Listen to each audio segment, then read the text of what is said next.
Bonjour à tous et bienvenue dans votre module de formation qui va porter sur le Auction Vista. Le Auction Vista, eh bien, c'est ce que vous voyez ici à l'écran. Ça va être comme le Bookmap mais version Jigsaw.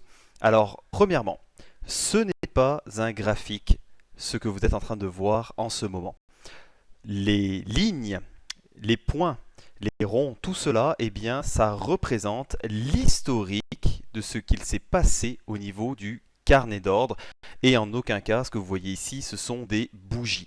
Donc, pour le moment, là, ce que vous voyez, c'est une photo, ça ne bouge pas. Pourquoi? Parce que je veux passer à travers chacun des éléments qui va composer le Vista et vous expliquer comment on va s'en servir. Donc, le Auction Vista, c'est l'historique de ce qu'il s'est passé dans le carnet d'ordre. Je tiens à vous mentionner dans un premier temps qu'il va falloir maîtriser les informations, maîtriser ce qu'il se passe dans le carnet d'ordre avant d'aller sur le Vista. Pourquoi? Eh bien la raison elle est très simple, c'est parce que si vous ne maîtrisez pas le carnet d'ordre, donc quand je dis maîtriser, c'est-à-dire le comportement du bid, du ask, ce qu'il se passe au niveau du inside print, les stratégies qu'on va utiliser au niveau du volume profile, qui sont les leaders, qui sont les suiveurs, donc bref, tout ce que vous avez vu dans la formation sur le carnet, si vous ne maîtrisez pas cela, eh bien vous allez faire des erreurs en arrivant sur le Vista, c'est-à-dire que vous allez essayer d'analyser Vista comme un graphique et après chercher des confirmations dans le carnet alors que c'est complètement l'inverse que vous devez faire. Donc, les informations qu'on va retrouver dans Vista, c'est lesquelles? Eh bien, dans un premier temps, on va regarder ici donc les lignes qui vont être soit vertes, soit rouges. Qu'est-ce que ça veut dire? Eh bien, ça veut dire que à chaque fois que vous avez une ligne verte, cela représente le fait que le dernier contrat qui a été passé à ce niveau de prix-là, eh bien, a été fait pour les acheteurs et au contraire, quand c'est rouge, eh bien, ça voudra dire que le dernier contrat a été effectué pour les vendeurs. Donc vert, contrat acheteur, rouge, contrat vendeur. Alors, ça nous donne quoi? Ça nous donne aussi la rapidité d'exécution. Ce que je veux dire par là, c'est que grâce au Vista, eh bien, vous allez être en mesure de regarder au niveau de l'historique quelles ont été les zones où il y a eu du bon ou du mauvais price action. Rappelez-vous, le price action, c'est quand il y a des échanges au niveau du inside print. Donc, vous savez que plus les échanges se font rapidement, plus il y a du price action et c'est intéressant pour trader. Eh bien, au niveau du Vista, cela va représenter, car quand vous allez avoir plusieurs barres rapprochées, eh bien, ça voudrait dire qu'il y a eu une vitesse d'exécution des ordres, ce qui correspond au niveau du inside print à du bon price action. Donc je vais vous faire voir des exemples beaucoup plus concrets quand on va être sur les bons, parce que vous pouvez voir que là on est sur le ES, et le ES, les échanges sont relativement rapides. Je vais vous faire voir cette notion de rapidité quand on va regarder dans la prochaine vidéo, et bien comment ça se trade sur les bons. Vous allez voir que être en mesure de déterminer où sont les zones de bon price action, et bien ça va être une étape cruciale dans votre trading. Par la suite, on va avoir ici les différences de couleurs. Alors ça correspond à quoi? Eh bien ça correspond que plus vous allez vous retrouver dans des couleurs, donc dans des zones, vous voyez que chacune des barres que vous avez ici correspond à un prix au niveau de notre carnet. Eh bien, plus ça va être clair, donc si on identifie des zones, vous voyez ici, au niveau du Vista, c'est clair, contrairement à ce qu'on peut avoir dans ces zones-là. Vous voyez ici une autre zone qui est très claire, vous en avez une autre ici, et là vous voyez carrément une barre qui est complètement blanche. Qu'est-ce que ça veut dire? Eh bien les barres blanches, plus c'est blanc, plus ça va représenter que au niveau de votre carnet, eh bien vous voyez il y a des gros ordres qui attendent.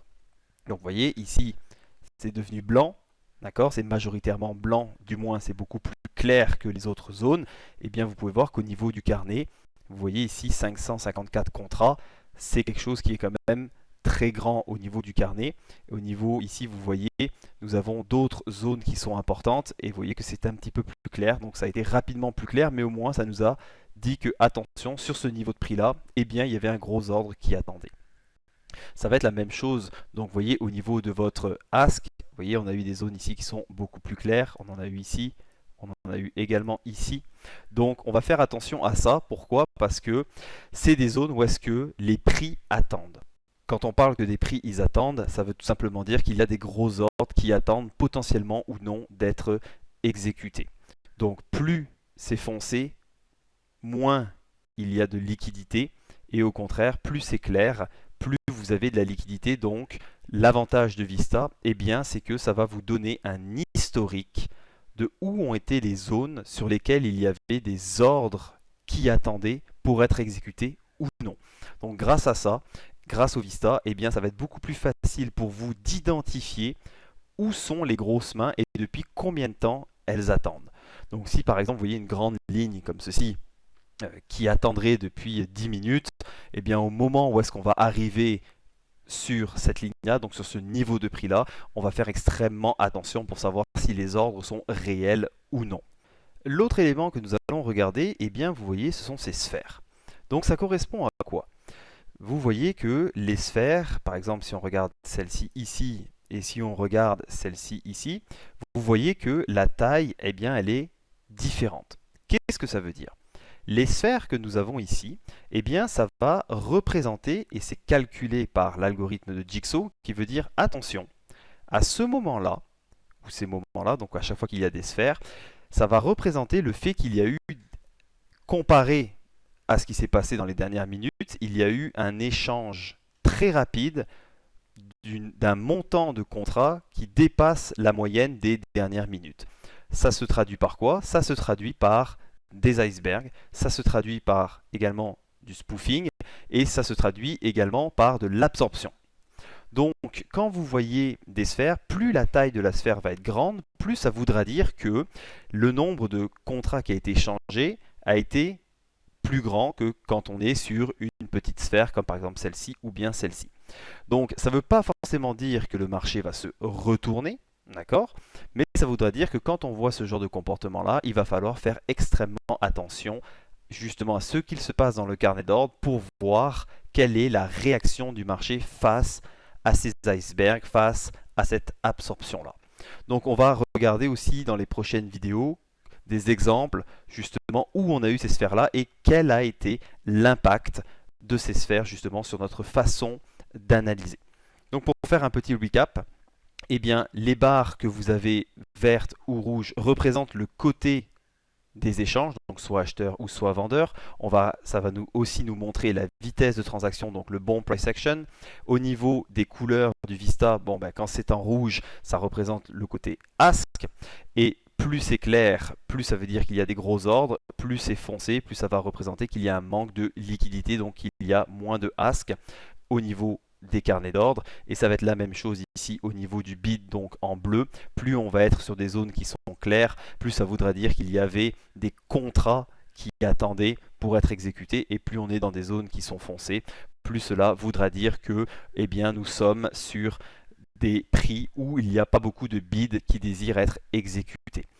Là, vous allez me dire, parfait JB, mais on a au niveau du carnet 10 bid et 10 ask. Pourquoi on est en mesure de voir des changements au niveau du Vista alors que ce n'est pas affiché au niveau de notre carnet d'ordre? Eh bien, la réponse est très simple.